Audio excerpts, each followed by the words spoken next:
Look at that. There's some people here already. Good evening, everybody. How are you? I promise tonight will not be a long, excessive broadcast. And just before we get started, I just wanted to say right off the bat, I do apologize for not getting back to some people in the private messages and stuff.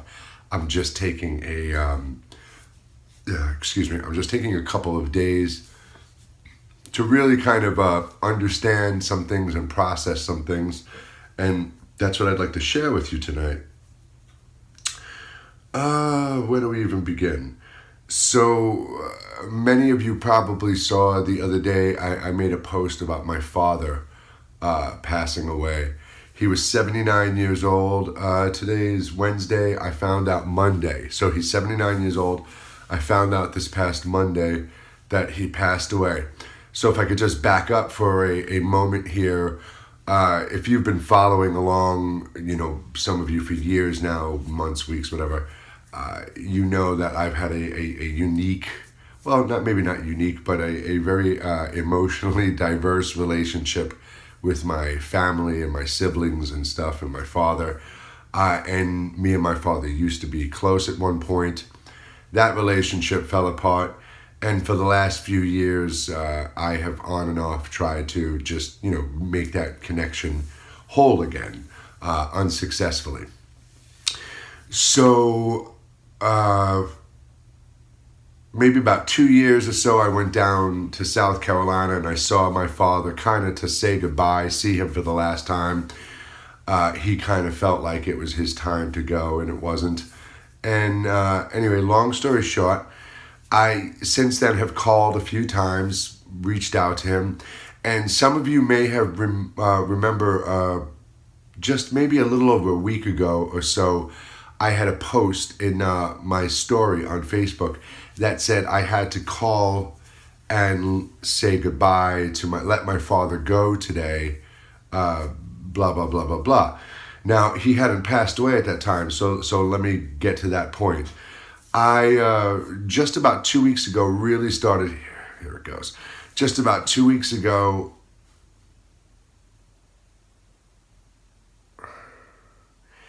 I really started to think about my father a lot, and I wanted to reach out with him and connect with him. Just for some reason, I didn't know what to say. I've kind of said everything I've had to say to him.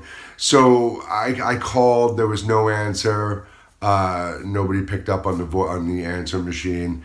I called again a couple of days later.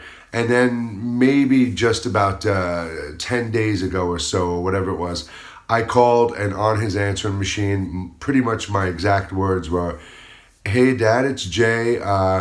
You don't need to answer if you don't want to talk to anybody. I understand. I just wanted to call you and let you know that I need to let you go and move on with my life, and that I love you. And the good times we've had in our lives and the bad times I value and I'm grateful for because they've made me the person I am today. And I just wanted to thank you and let you know that I love you and thank you for bringing me into this world. And I wanted to let you know the family that you don't even know you have, my son, my daughter, my wife, love you. And if you truly want to let go," because when I had previously spoken to him a few months back, he had talked about killing himself. Is it okay to kill himself? And I said, it's not. So anyway, I said, if you truly want to let go, this is on the answer machine, if you truly want to let go, when you lay down in bed tonight, just close your eyes, relax your breathing as best you can, push your name further and further away, push me, Lorraine, my mother, your parents, this world, just keep pushing it further and further away. Keep falling into that darkness and let yourself fall into the darkness, the silence, the nothingness in which we come from, and know that I love you. And I hung up the phone. This was probably on like Saturday or something along those lines, Sunday. Anyway, my father, it turns out he really wasn't walking well. His legs were swollen and stuff like that. And couldn't really hear very well, bad ear damage, couldn't really see too much. So Tuesday, not yesterday, no, not today, sorry. Last Tuesday, a neighbor who comes by and takes out his trash and takes him to the doctor and runs errands for him and stuff like that, came by the house, and my father was writing a list of groceries that he wanted him to get the next day. And the guy had said, let me just write it out, tell me what you want. And my father said, while you're doing that, push play on the answering machine. My son left a message. I want to hear it. I haven't heard it. This was Tuesday. My father heard the message, heard it again, had his words to say to the guy Dave. The guy Dave told me the conversation afterwards. And that night, Tuesday night, my father went to sleep. The next day, Dave came to my dad's house, let himself in, looked into the bedroom. He wasn't there in the bedroom. Walked over to the bathroom. He wasn't in the bathroom. Looked in the kitchen. He wasn't in the kitchen. Walked into the bedroom, and he found my father laying on the floor on the side of the bed. And he was dead. He was passed away. And keep in mind, he had just heard the message of me letting him go. So the point I wanted to talk about tonight is it's okay. It's okay. I made a video and I expressed that my father was a very lonely person. He was a very miserable. It's very difficult to explain this because all of us, the worst person you know, the darkest, meanest, most evilest person you know, somewhere deep, deep down underneath all of that hurt, that pain, that horror, is the same light that you and I are. Is that divine light, a part of that divine light. Is that beautiful, beautiful energy of awareness that truly wanted to come here with compassion and kindness and experience the world. And something happened along the way. My father was like that. Somewhere deep inside him was a very compassionate man, very intelligent man. But on the exterior, what he saw, what he said, what he projected was hate, was aggression, was dominance, was violence. Oof. This is why tonight's going to be short, because I know he's going to try and come through. I know he is, and I'm not ready for that yet. And I can feel it. So he, I made this post that he died a lonely person, and I expressed to everybody, I said, so really please, really express love. My father saw a very dark world. He lived in fear. He projected it. He hated women, and I use that word literally. Hated women, hated children. Was just a bitter, bitter soul that I have to, honestly, and I would be lying to you and I'd be being dishonest with you if I didn't say this, and I'd be being dishonest with myself. For as much pain, oh man, Jesus. For as much pain as it is to lose a loved one, or somebody who even hurt us, my father, right? The world is a little bit lighter today without that darkness being projected into it. And I don't mean that to be insensitive, and I don't mean that to say I don't love my father. I love my father. I can connect with that little boy who looked up at that man in awe and in wonder and just wanted to be him. And I can still, to this day, sound like him, and this is where I'm getting to, feel like him, and I can feel him inside me, and I can feel him, And wow, man, my ears are just...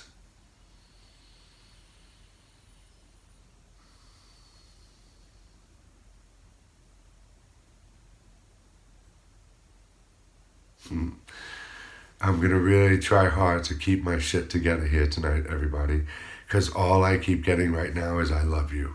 I love you, John. My real name is John, my name at birth. I don't go by my birth name. I haven't for a very long time, but I keep getting I love you, John. And I know on the other side, the moment we leave here, I know what it feels like. I know what it feels like. It is the most familiar feeling you have never had. to know what it is like to be in this world without any of the pain, the hurt, the stress, the worry on top of us. And I got to experience that. And the minute we leave here, we feel that and we realize and we understand that we did not live the life that we chose to live. Somehow we got redirected and misguided. And I know I said inside that mean, miserable person who is here in this reality was that divine light. And I know right now that divine light that was my father loves me and wishes he could just put his arms around me right now. And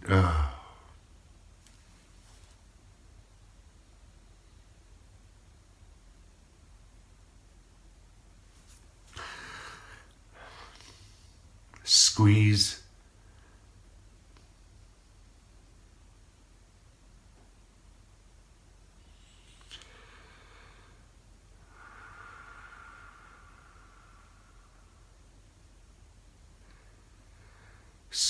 the ever-loving seeds out of me. And I know you might not know, that might sound meaningless to you, but it was a term that he used for a very strong sense of embracing, and I know, and we'll have this moment. So, if we look scientifically, let's change the subject really quick here. If we look scientifically at the world around us, from the beginning of creation, the Big Bang, whatever you want to refer to it as, we know quantum entanglement is real. We know we are a part of God, that source. We are a part of everything, and inside us we know everything and are everything and contribute to everything. When there was that one source in the beginning, that what the divine source created, when there was that explosion, that burst, we'll get into it another time, but the Big Bang, when all of that came out, every single thing in that seed, every single thing in that ball, it was all here. Everything that is here now, you, me, everything we have and experience, it all was inside there. So we are still connected to all of this. And my point is, scientifically we know quantum entanglement is real. We know we are tethered. Now, you've heard of mother's intuition, right? Mother's intuition. Your mom has always had this weird instinct over you. If you're a parent, even as a father, you have this very odd sense of knowing what's going on inside your children, right? So, I started to realize something after my father passed. After I became consciously aware, my father passed. Obviously, I knew the higher awareness was connecting through me, letting me know to say goodbye to my father and letting my father know it was okay to leave. Whether he had said to me many times in the past, he does not know why he is still here, and he thought it was because there's unfinished business. Now, it was either because he didn't know how to let go, or it was because I was holding on to him. And when I made that phone call and said that message, either I let go or he laid down at night and tried, and he was able to finally let go and leave, right? Peacefully. Whatever the case may be, since I became consciously aware that he's not here anymore, I'm sorry, it's so loud right now. It's so loud. It's so obtrusive, the volume and the frequency in my ear right now. When I became consciously aware of him not being here anymore, I felt different. I began to feel differently. Certain aspects of my personality that I was still trying to come to terms with, understand, change, and alter, kind of fell away. Certain desires, temptations, whatever they had, maybe lingering fears, fell away. And I started to realize something, and now check this out, bear with me. Men and women, make the vessel. They make the vessel. My cells the woman cells metamorphosis inside a woman's cells. Everything that makes up this, the vessel, my body, is made from my mother and father.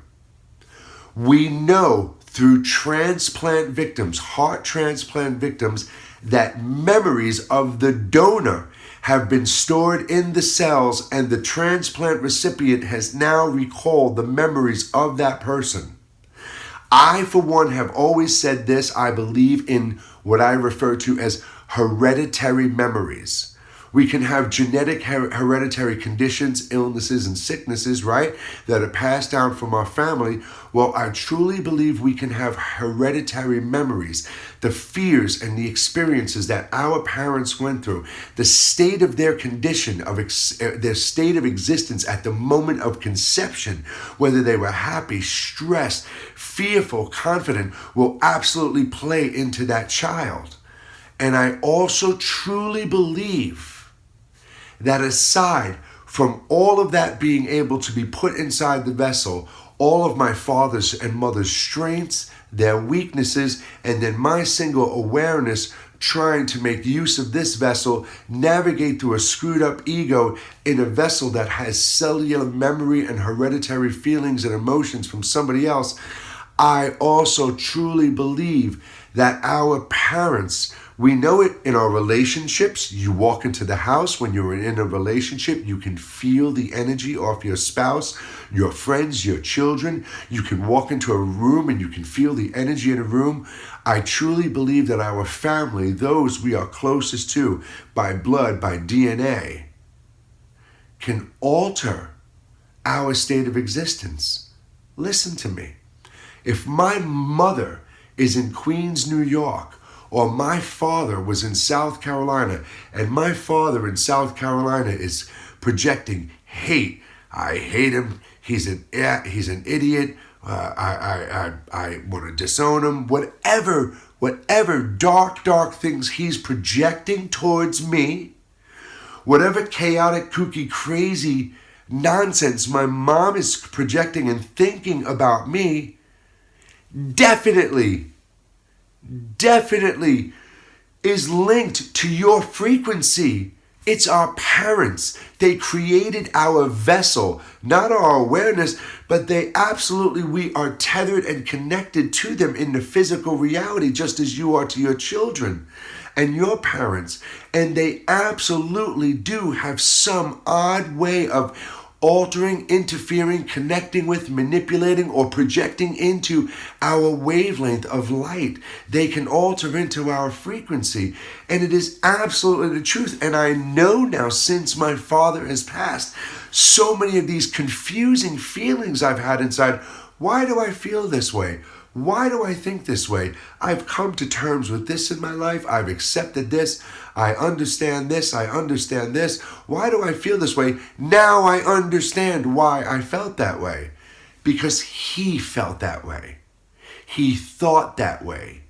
He saw, touched, smelled that way, and projected that out into this reality, into existence, into the collective consciousness.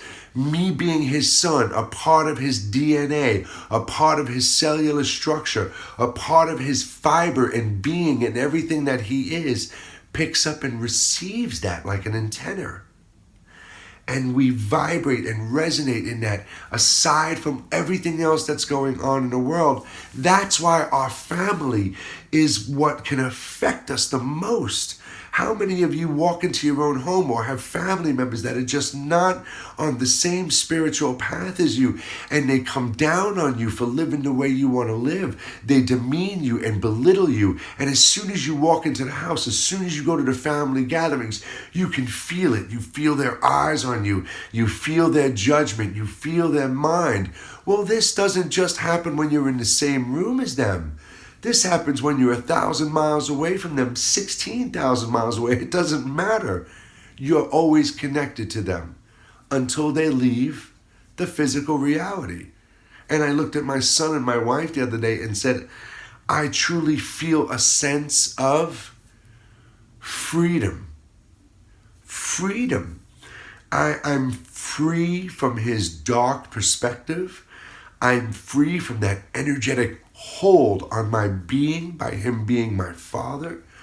And I, like I said, I'm grateful he brought me into this world. I had amazing, amazing memories and moments with him. We had phenomenal experiences together, and we had some really dark, bad, horrific moments. And I honor and cherish and love them all because, again, they make me who I am today.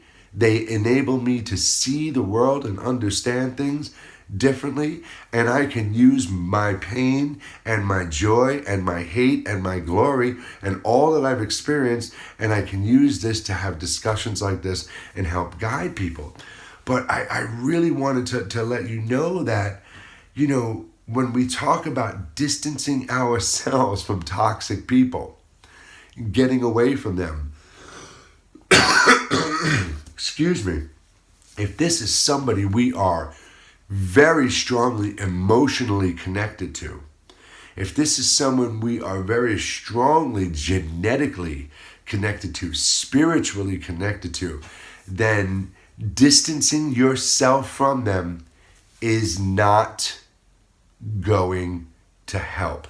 Yes, I should rephrase that. It's going to help because you're not going to constantly physically, verbally hear and see them coming down on you and doing all these things, but you're still going to feel it. You're still going to know no matter where you are, they're there thinking the same way, projecting the same way, and you, if you let your mind go into that thought pattern, are going to now respond with that emotional state of existence, that sadness, that depression, that jealousy, that anger, that frustration, that confusion, all of those conflicting thoughts. And I want you to truly remember that you're not a human being who's trying to find a spiritual path. You are a spiritual being who is having a human experience, period, at the end of the sentence. We have to truly let life unfold before us naturally. The more resistance we put out into the world, the more we try and resist the hate, the anger, the temptation, and all of these things around us, the more they're going to be there. You have to let them go and let them go from thought, vision, taste, sight, and sound, everything. So my father passing,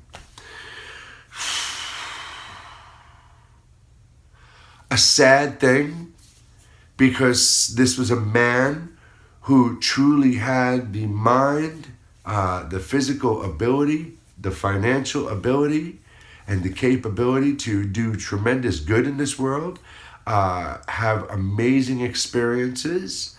And yeah, he brought me into the world and stuff like that. He also brought my sister into the world, who jumped out of a 6-story window.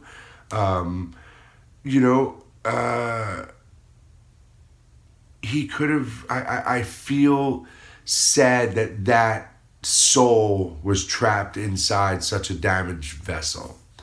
I'm grateful that he's not here anymore to have to experience that pain and see through that hurt and pain. I'm grateful he's not here to project that hate out into the world. And he didn't just project it. If my father was walking through Walmart and a child was acting up, he would just say the most outlandish comments to that woman, the child. He just had no filter. He did not care.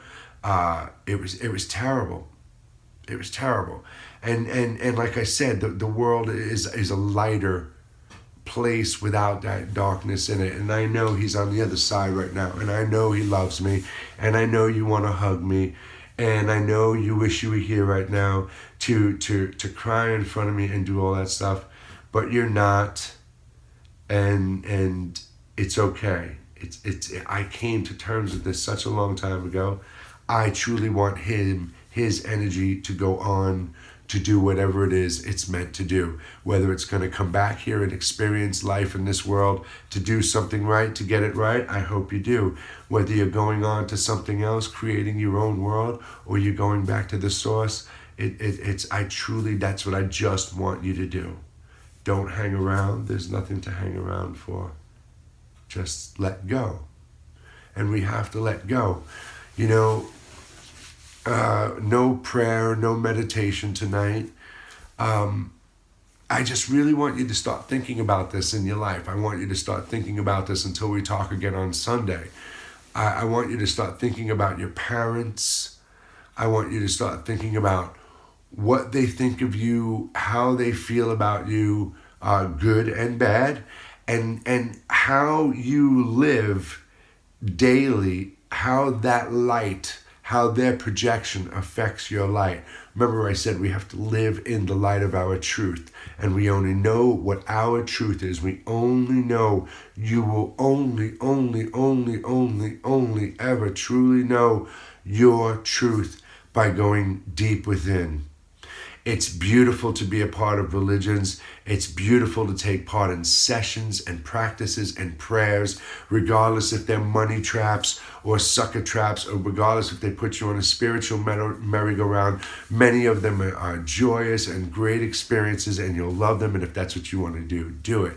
But regardless of that, no matter how many books you read, no matter how many gurus, spiritual teachers, no matter how many prayers and mantras and practices, you are not going to find your truth until you go within. And when you go within and you find your truth, that is living in the light of your truth. You live by that, right?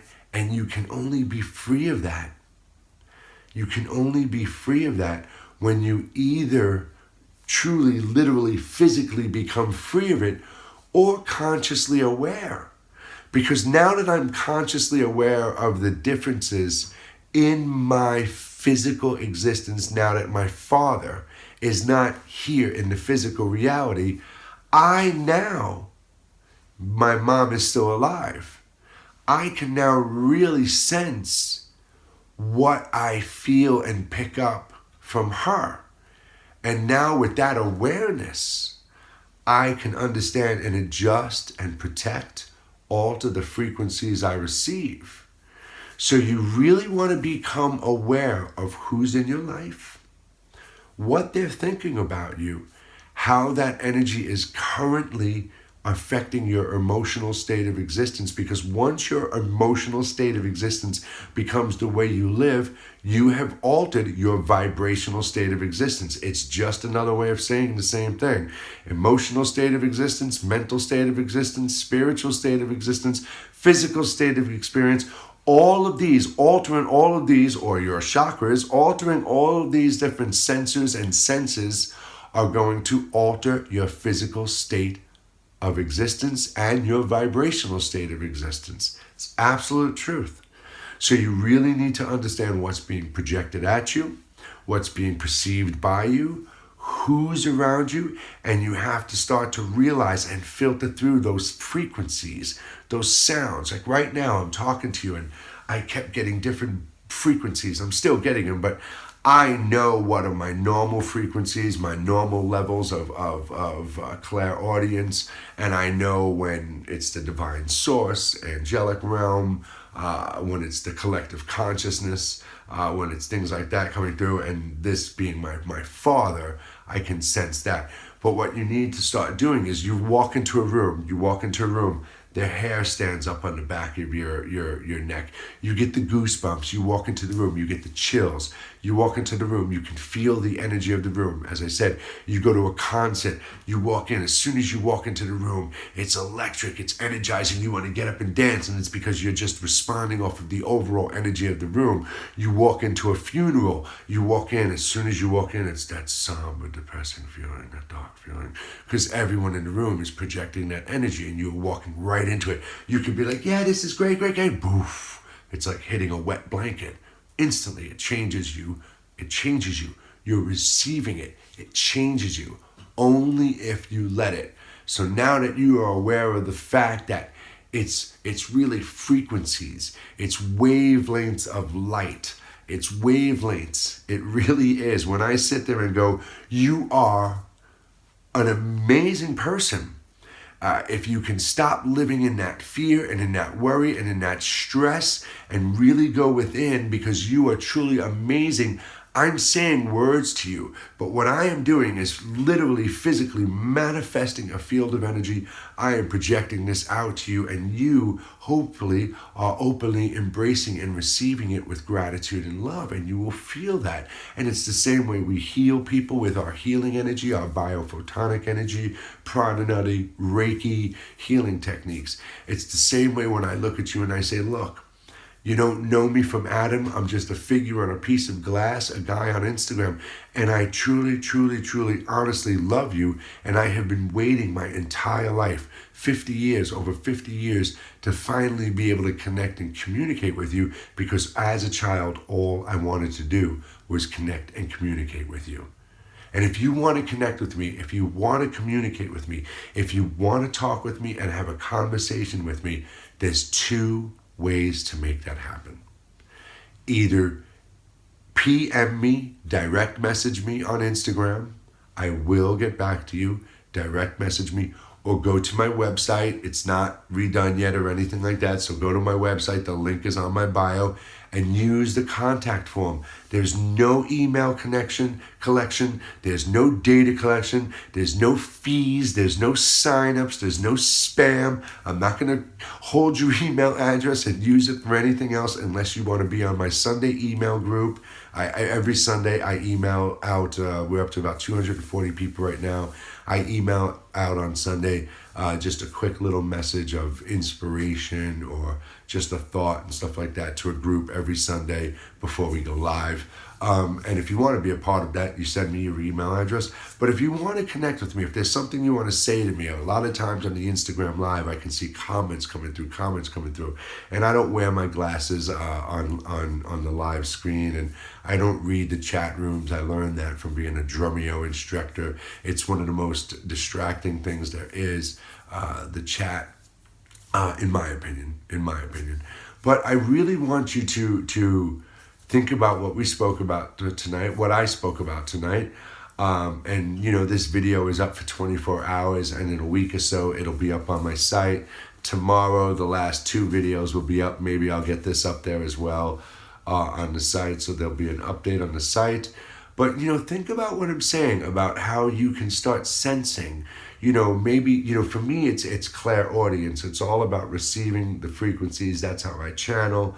But you may get images in your mind. You may get words that appear, visually words. That happens to me sometimes. Things you'll want to say, things that are coming out. You have to understand that a lot of times we go, why do I feel this way?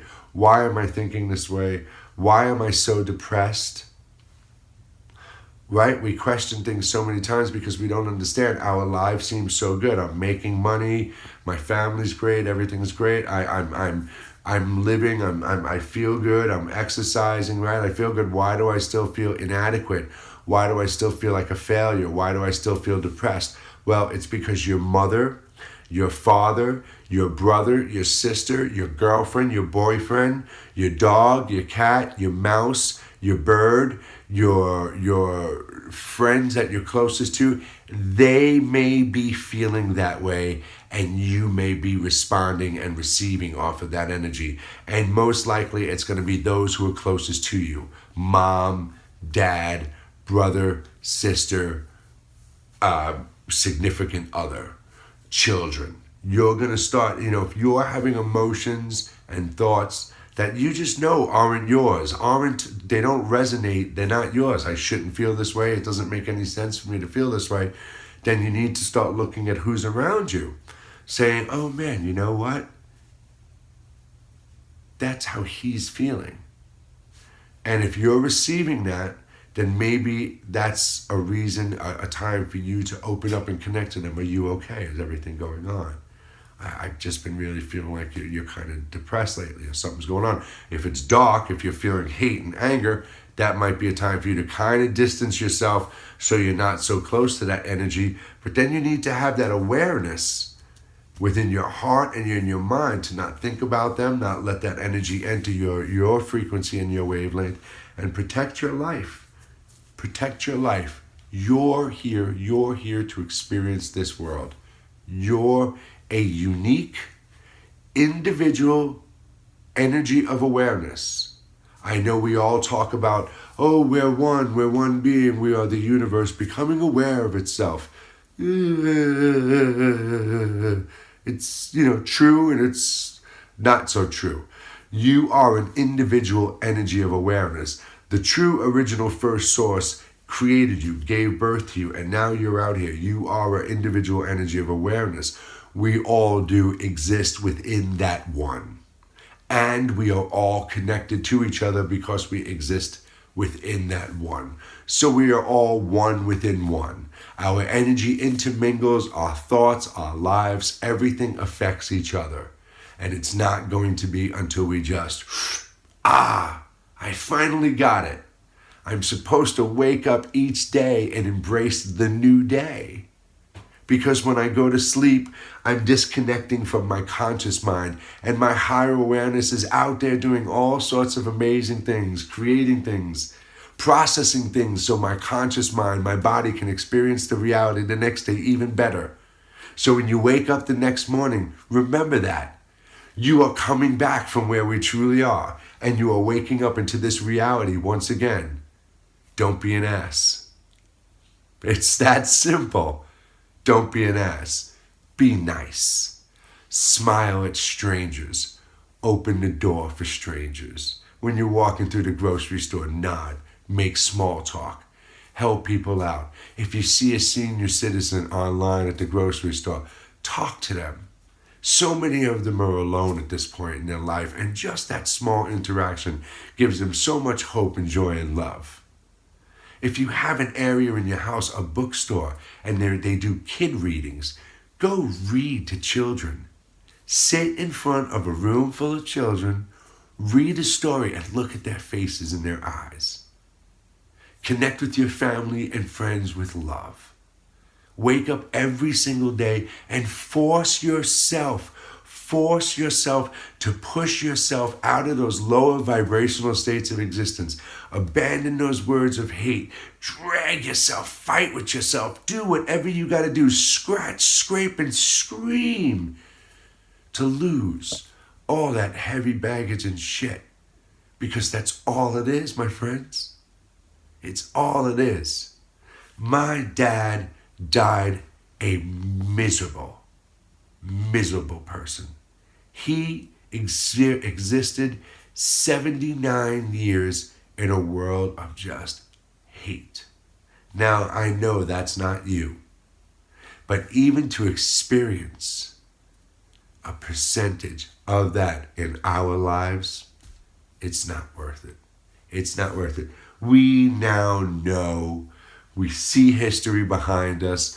We know what happens before us if we keep doing what we're doing environmentally, socially, spiritually, religiously, economically, government-wise, politically, all of that.